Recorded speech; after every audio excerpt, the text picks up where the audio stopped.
हमारे साथ इस वक्त ब्यूरो चीफ लाहौर खावर अब्बास मौजूद हैं, उनसे बात कर लेते हैं। खावर, बताइएगा, बिलाखिर परवेज इलाही की गिरफ्तारी अमल में आ चुकी है, क्या तफसीलात हैं?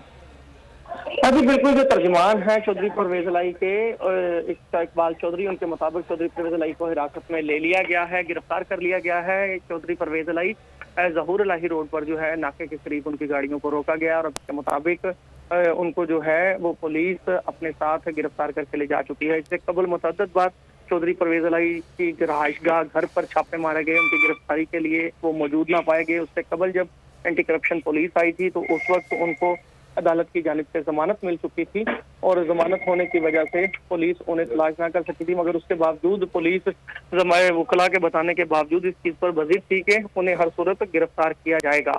मगर उस वक्त जो है वो चौधरी परवेज इलाही घर पे मौजूद ना थे। उसके बाद चंद रोज कबल भी चौधरी परवेज इलाही के घर पर रात के वक्त पुलिस की भारी नफरी के साथ छापा मारा गया। वो घर पर मौजूद ना हुए और जो वहां पर मौजूद पुलिस एहलकार थे उनकी जानिब से ये बताया जा रहा था कि शायद उनकी लोकेशन जो है मोबाइल की वो मौजूदा इलाके में पाई जा रही थी और मोबाइल लोकेटर वैन बाकायदा मंगाई गई और जो उनके घर के आसपास जितने भी मकान थे और एक स्कूल की बिल्डिंग थी, इमारत थी, उसके अंदर भी काफी देर तक पुलिस मौजूद रही और उनकी तलाश करती रही, मगर वो गिरफ्तार ना हो सके। और आज तर्जुमान जो है उनके मुताबिक चौधरी परवेज इलाही को गिरफ्तार कर लिया गया है और जो जराए हैं इतलात ये बताई जा रही हैं कि ये कोई एंटी करप्शन का मुकदमा है जिसमें चौधरी परवेज इलाही शामिल लोग थे और उनको हिरासत में लिया गया है। जी ठीक है,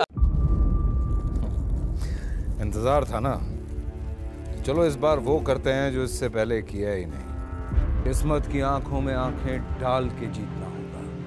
सब में शेर जैसी जर्रा जर्रा भी हर कंटेस्टेंट को लगेगा पहाड़। लड़खड़ाना नहीं है, खोल दो अपने पंख अगर आसमान छूना है। अबे लग रहा है ये सब पहले भी कहीं सुना है।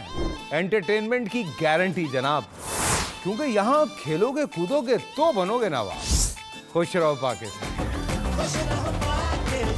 खुश रहो पाकिस्तान, बुध और जुमेरात शाम 7 बजे सिर्फ बोल एंटरटेनमेंट पर।